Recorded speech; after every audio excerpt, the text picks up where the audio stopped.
సాయిరాం శాస్త్రి గారు, గురువు గారు నమస్కారం అండి. నమస్కారం. శాస్త్రి గారు నమస్కారం అండి. బ్రహ్మ కళలు 10 ఒక్కసారి మరలా చెప్తాను. చెప్తారా? సృష్టి అంటే ఆయన సృష్టి చేసే శక్తి ఆయనకున్నది కదా. సాయి బుద్ధి, స్మృతి అంటే అన్ని రకాల స్మృతులు ఒకటి సృష్టి చేయాలంటే ఆ లక్షణాలన్నీ ఉండాలి.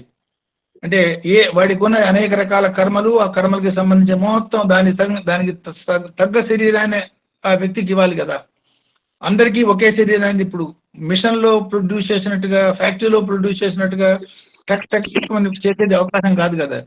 సో ఆయనకి సృష్టి శక్తి అనేది, దానికి అవసరమైన బుద్ధి, స్మృతి, ఎవడెవడి యొక్క ఆ స్మృతి పెట్టి దానికి తగ్గ మేధ, కాంతి, జ్యోతిర్మయత్వం, ఎవడెవడికి ఎంత కాంతి నిక్షిప్తం చేసి వాడిని జ్యోతిగా, వాడిని ఒక జీవిగా పంపించాలి.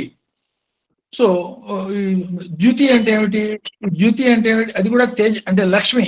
ఎవడెవడికి ఎంత లక్ష్మికి అర్హత అంటే అందరూ అన్ని రకాల లక్ష్ములకి అర్హత ఉండదు.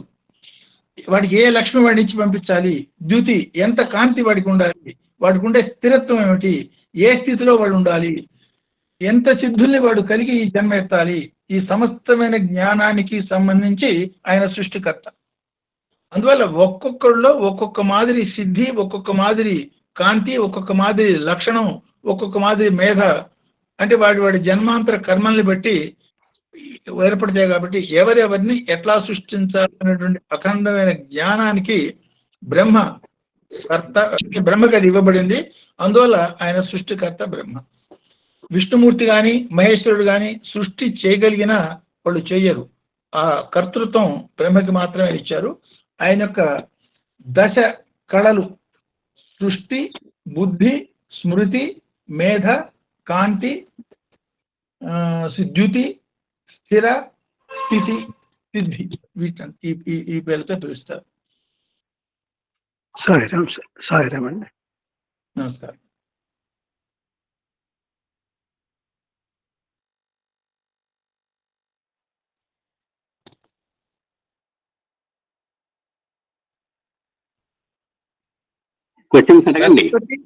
సరస్వతి బ్రహ్మ ఒకటే మన ఉద్దేశం. అంటే ఈ రెండు సపరేట్.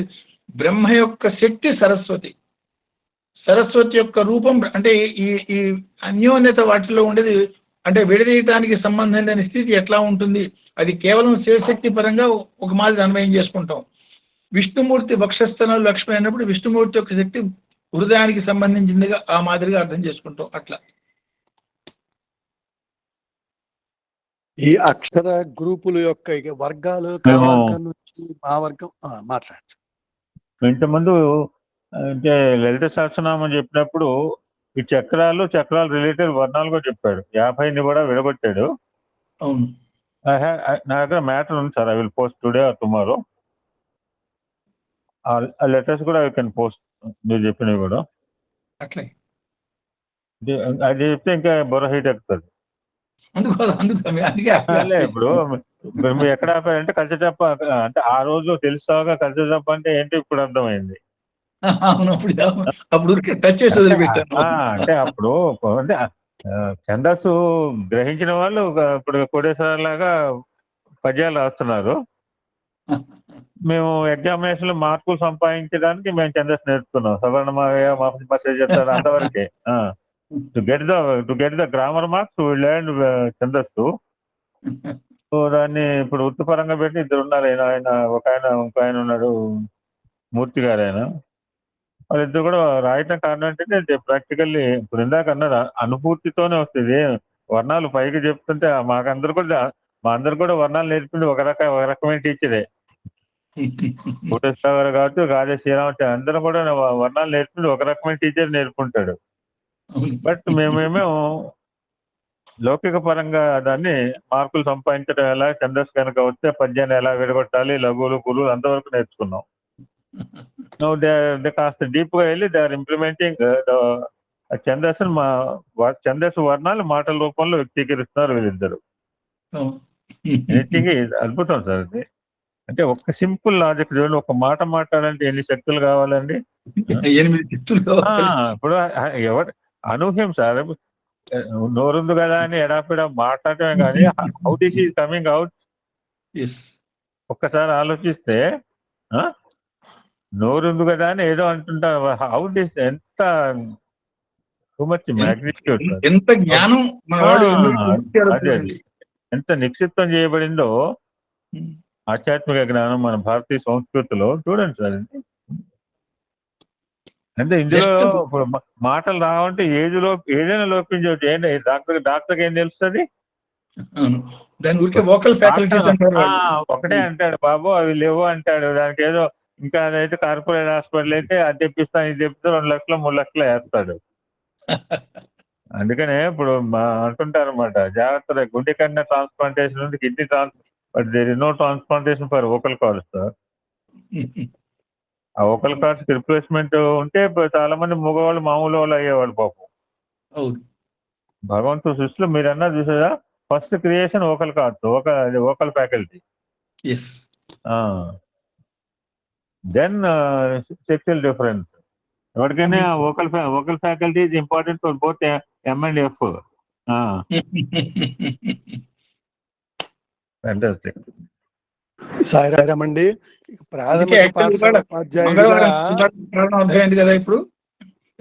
యాక్చువల్లీ మంగళవారం మీరు ఊరికి పోతున్నారు, అందుకని ఇవాళ ఆదివారం అనే కారణం అది. అదే సార్, చాలా లేదా ఐ షుడ్ హావ్ మిస్డ్. ఇప్పుడు నేను మళ్ళీ వినడం అంటే కొంచెం తక్కువ పడుతుంది. ఇప్పుడు అట్లీస్ట్ కొంతవరకు నేను మీరు అన్నందుకు అవగాహన కొంత clear, at least I created something now. గా ఒకటి అర్థం అవుతుంది సార్. ఇవాళ మీరు చెప్పినటువంటి అక్షర కూటమిలో ఈ అక్షరాలు ఎంత పవిత్రంగా ఉండి, దట్టు ఒక ఆర్డర్ ఆ దగ్గర నుంచి మొదలు పెట్టుకొని ఇలా పేర్చడం అనేది అది దానిని ప్రజెంట్ అండి గత 1985 నుంచి మరి నేను ప్రాథమిక విద్య ఉపాధ్యాయుడిగా నాకు అర్థమైంది. ఆ దగ్గర నుంచి కాకుండా యా దగ్గర నుంచో కా దగ్గర నుంచో అక్షరాలు మొదలుపెట్టి ఎందుకు చెప్పకూడదని ప్రయోగం చేసి నేటికి పూర్తిగా తెలుగు భ్రష్టు పట్టిపోయింది సార్. ఆలోచిస్తే చాలా పిచ్చెక్కుతుంది. ప్రాథమిక విద్యలో రాట్లా ఏమీ తెలుగు రావట్లేదండి. అసలు ఇంత శక్తివంతమైనటువంటివి, భగవత్ శక్తి కలిగినటువంటి వర్ణమాల వర్ణ క్రమము ఆనాడు ఏర్పరిచారు మహానుభావులు. అక్కడి నుంచి దాన్ని అస్తవ్యస్తం చేసి పూర్తిగా తెలుగుని ప్రజెంట్ లో చంపేశారు సాయిరా. అసలు ఏమి వాళ్ళు నేర్చుకోవడానికే లేదు, తెలుగు రావట్లేదు, చదవలేరు. అది ప్రాక్టికల్. కానీ ఇందులో ఇంత శక్తి ఉందన్న సంగతి ఇప్పుడు మీరు చెప్పిన తర్వాత ఆ శక్తిని బట్టే వాటి యొక్క పేర్పు వరస, ఆ వర్గాలు, కవర్గం కవర్గం ఇలాగా చాలా గొప్ప ఎంత దైవ శక్తి దీనిలో ఉన్నది. అక్షరమే పరబ్రహ్మము. అక్షరం చూడండి, అక్షరం కానిది. అవునవును. చాలా మంచి తెలియని విషయాలని ఈ రోజు తెలుసుకున్నామండి. సాయిరామ్ సార్. గురువు గారు సాయిరామ్. ఈ రోజు మీరు అచ్చులు అన్నారు, ప్రాణులు అన్నారు. వీటికి అంటే ఇంకొక పేరు కూడా ఉన్నది సార్, స్వరములు అని కూడా పేరుంది. స్వరములు అనే పేరుంది. ఆ స్వరములు అంటే స్వయముగా హల్లుల కన్నా ప్రాణముల యొక్క సహాయం కావాలి. ఒక ప్రాణం లేదే ఒక వ్యంజనాన్ని మనం పలకలేమండి.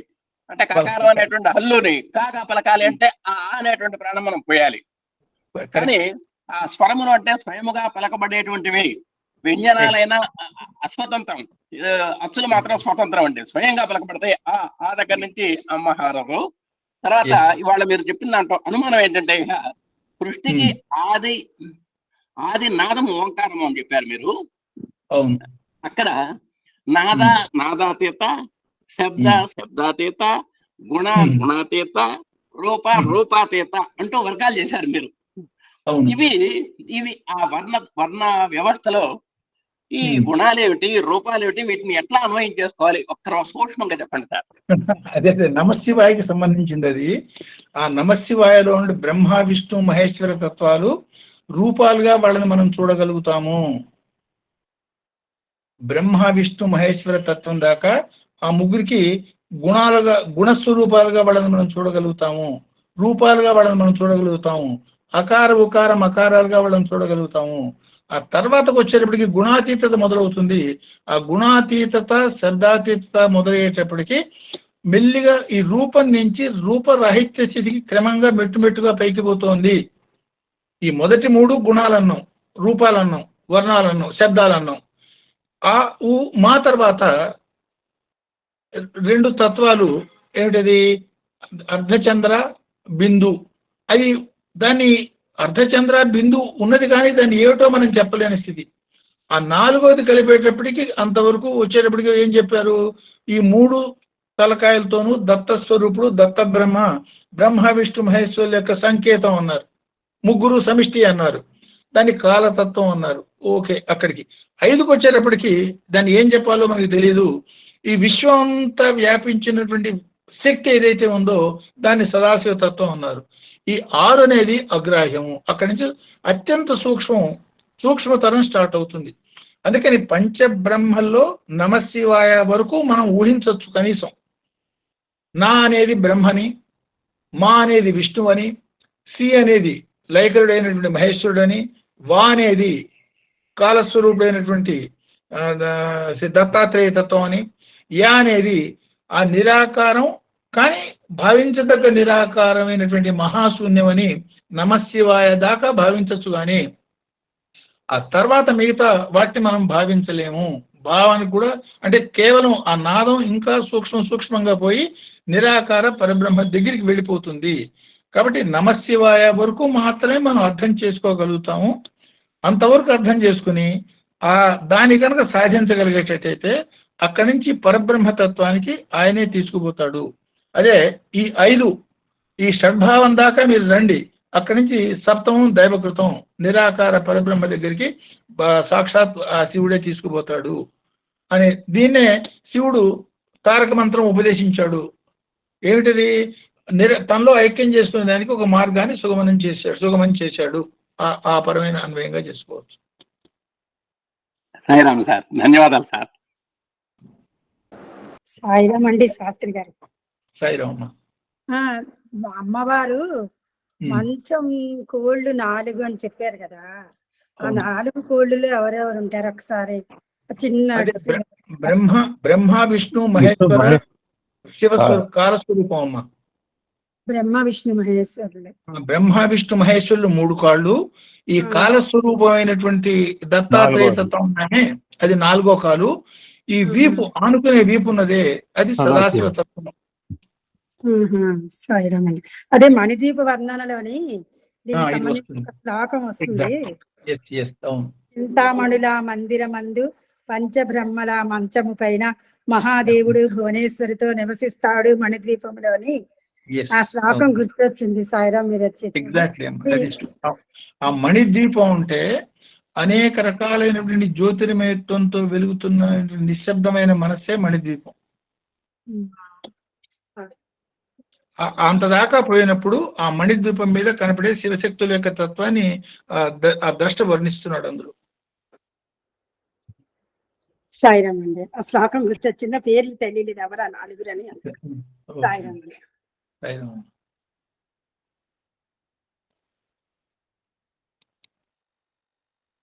సాయిరామ్ అండి. సాయిరామ్. వారాహి అమ్మవారి ఇది ఏంటండి అసలు మనకు అంటే ఇవన్నీ అమ్మవారి యొక్క తత్వం. ఇప్పుడు శరీరము, మనస్సు, ఆత్మ 3 చెప్తున్నాం కదమ్మా. అవును సాయిరామ్. పైకి కనపడేది శరీరం, ముందు కనపడేది శరీరం చాలా దృఢంగా, చాలా బలంగా, చాలా ఘనంగా మనిషిని శరీరం బట్టే ముందు మనం గుర్తిస్తాం. ఆ తర్వాత శరీరం బట్టి గుర్తించిన తర్వాతనే మనస్సు అనే మాట వస్తుంది. వాడు మంచి మనసు లేకపోతే చెడ్డ మనసు, రకరకాలు అవన్నీ లోపలికి సంబంధించిన విషయాలు. ఇంకా సూక్ష్మమైంది ఆత్మతత్వం. అట్లా అమ్మవారి తత్వంలో ఆ స్థూల తత్వాన్ని వారాహి తత్వం అంటారు, శరీరానికి సంబంధించింది. ఆవిడ సైన్యాధిపతి, అమ్మవారి యొక్క సైన్యానికి సైన్యాధిపతి అంటారు. అంటే శరీరంలో ఏ అంగంతో పనిచేయాలన్నా శరీరం సహకరించాలి కదా. సో మన శరీరాన్ని వారాహి తత్వం అని, మన మనసుని మంత్రిని అంటే ఏమిటి? అమ్మవారి యొక్క సలహాదారు లేకపోతే మంత్రి. ఆత్మని ఏమన్నా అమ్మవారు అనుకోవచ్చు. సాయిరామ్ సార్. అందరూ వారాహి అమ్మవారి గురించి ఇప్పుడు పూజలు నవరాత్రులు అంతా జరుగుతున్నాయి కదా, అందుకని అంటే ఈ నవరాత్రుల్ని వారాహి నవరాత్రులు అంటారు. అవును సాయిరామ్.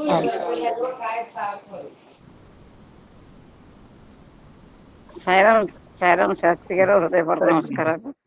నమస్కారం. దేహము ఇంద్రుడు అధిపతి అంటున్నారు, ఒక్కసారి చెప్పండి సార్ అది.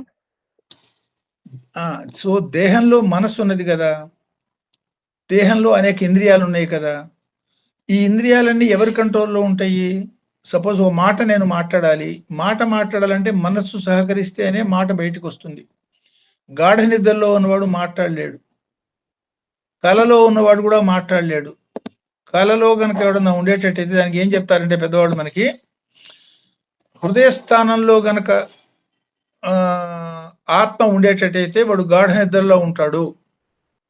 వాడు కలగంటున్నాడు అంటే వాడి యొక్క ఆత్మశక్తి కంఠం దాకా కంఠగతమైంది కాబట్టి ఇది పైకి కాదు కిందకి కాదు, ఆ మధ్యస్థంగా ఉన్నాడు కాబట్టి శరీరం నిద్రపోతోంది, కానీ వాడికి అనుభవంలోకి వస్తోంది.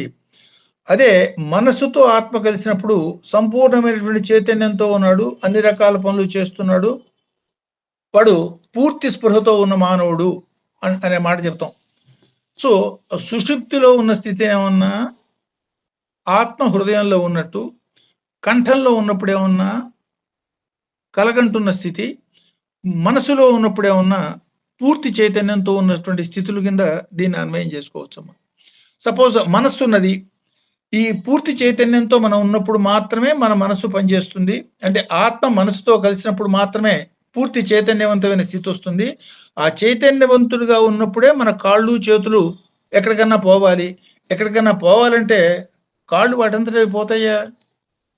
సో మనసులో ముందు సంకల్పం కలగాలి, ఆ మనస్సుకి సంకల్పం కలిగి తర్వాత బయలుదేరుతాడు. కాబట్టి ఈ ఇంద్రియాలనే వాటికి అధిపతి ఫస్ట్ లెవెల్ కమాండర్ మనస్సు అన్నారు.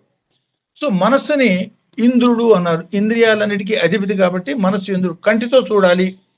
కంటితో చూడాలన్నప్పుడు అటు పక్క కన్ను ఎత్తి చూడాలి అనే ఆలోచన ముందు కలగాలి.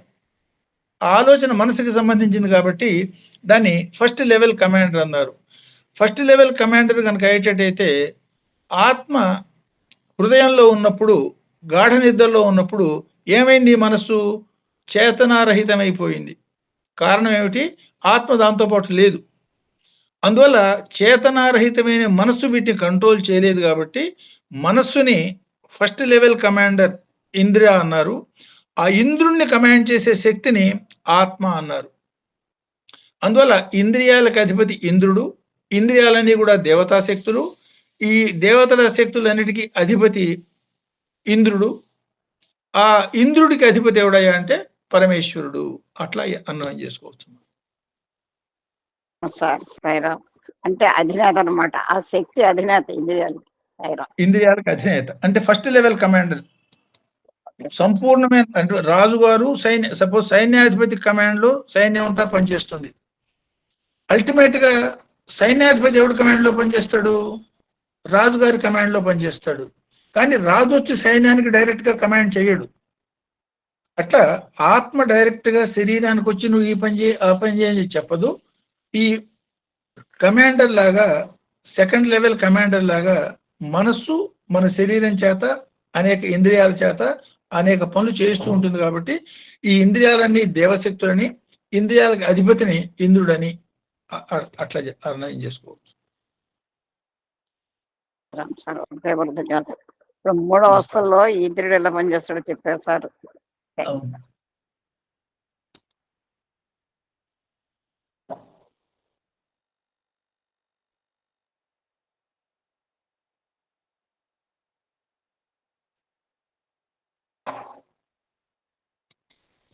సాయిరాం శాస్త్రి గారు, చిన్న సందేహం అండి. చెప్పమ్మా. అంటే చూసారు, ఇప్పుడు దేవి భాగవతంలోని నరనారాయణులు యుద్ధము కొన్ని వేల సంవత్సరాలు చేస్తారని అది చదివానండి, వాళ్ళిద్దరికి యుద్ధం, ఆ యుద్ధం జరిగే విధానం అది.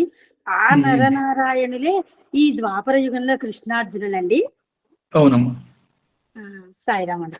యాక్చువల్లీ నివాత కవచుడు అనేవాడిని చంపేదానికి ఒక కథ కూడా చెప్పుకుంటాం మనం, ఎక్కడో ఓ సందర్భంలో చెప్పామేమో కూడాను. ఆ నివాత కవచుడు అనేవాడు ఓ రాక్షసుడు. వాడు సూర్యుడి దగ్గర నుంచి బ్రహ్మ దగ్గర నుంచి వరం పొందుతాడు. ఏమిటి వాడు పొందిన వరం? చావు లేకుండా కోరుతాడు. అది కుదరదు నాయన, నీ ఇష్టం వచ్చిన రక్షణ ఏదైనా ఏర్పాటు చేసుకో, నీ ఇష్టం వచ్చిన కోరు, చిరంజీవిత్వం మాత్రం కుదరదు అని చెప్తాడు ఆయన. అప్పుడు వీడు కోరిన కోరిక ఏమిటి? వాడికి 1000 కవచాలు కావాలని, ఆ 1000 కవచాలు ఒక్కొక్క కవచాన్ని వాడిని ఊడగొట్టాలంటే 1000 సంవత్సరాలు తపస్సు చేసిన వాడు 1000 సంవత్సరాలు యుద్ధం చేసి ఒక కవచాన్ని ఊడగొట్టాలి. అంటే ఒక 1000 సంవత్సరాలు తపస్సు చేసి వాడొచ్చి వీడితో ఒక 1000 సంవత్సరాలు యుద్ధం చేస్తే వీడికి ఒక కవచం ఊడుతుంది.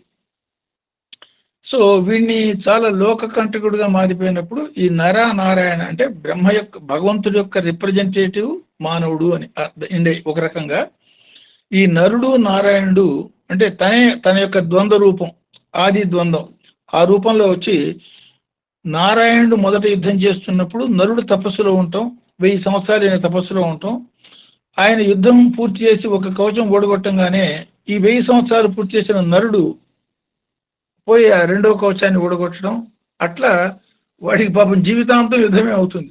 ఈ కోరిక బుద్ధి తక్కువ కోరుకున్న కోరికకి వాడు 2000 సంవత్సరాలు ఇంటూ 999 అంతకాలం యుద్ధం చేస్తూనే ఉంటాడు. ఆ చివరికి ఓహో ఇప్పటికి 999 పోయినాయి, ఇక డెఫినెట్గా మళ్ళీ వాడు వస్తాడు, ఈ కవచం పోగొడతాడు, ఈ మృత్యు వస్తుంది అని భయపడి వాడు వెళ్ళిపోయినాడని, వాడే కర్ణుడుగా పుట్టాడని, ఆ చివరి కవచాన్ని ఊడదీసేది నరుడు కాబట్టి, నారాయణతో మొదలైంది నరుడితో పూర్తి కావాలి కాబట్టి నరుడు అర్జునుడుగా పుట్టి ఆ కర్ణుడి యొక్క కవచధారి అయినటువంటి కర్ణుడిని సంహరించాడు అనే కథగా అన్వయం చేసి కూడా చెప్తారు. అంటే ఈ కథల అంతరార్థం అంటే బుద్ధి లేని కోరిక కోరుకోవటం మూలంగా శ్రమ తప్ప ఉపయోగం ఉండదు. ఇండైరెక్ట్ గా. సాయిరామ్. సాయిరామ్.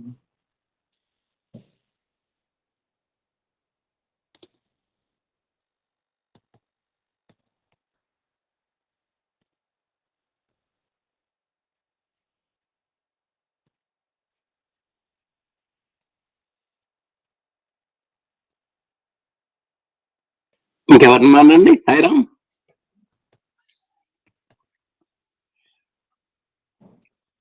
ఓం శ్రీ సాయిరామ్. భగవాన్ దివ్య శ్రీచరణాలకు హృదయపూర్వక నమస్కారాలు చేసుకుంటూ ఈరోజు రుద్ర ప్రశ్న అనుగమనంలో 4వ అనువాకంలో ఎన్నో విశేషాలు చెప్పి మనల్ని అందరికీ చక్కని పరిజ్ఞానం కలిగించినటువంటి మన డాక్టర్ డిఎస్ శాస్త్రి గారికి, పూజ్యులు గురువులు మన శాస్త్రి గారికి మనందరి తరఫున, మన అధినేత దంపతుల తరఫున, మన సోదరిమణుల తరఫున హృదయపూర్వక ధన్యవాదాలు చేసుకుంటూ మళ్ళా ఇలాగే ఒక మన నిర్దేశించినటువంటి ఒక వారంలో మళ్ళా శాస్త్రి గారితో మనం నెక్స్ట్ సోమవారం మనం కలుద్దాం. ఓం శ్రీ సాయిరామ్ సార్. హృదయపూర్వక కృతజ్ఞత. అందరికీ నమస్కారం. సాయిరామ్ సార్.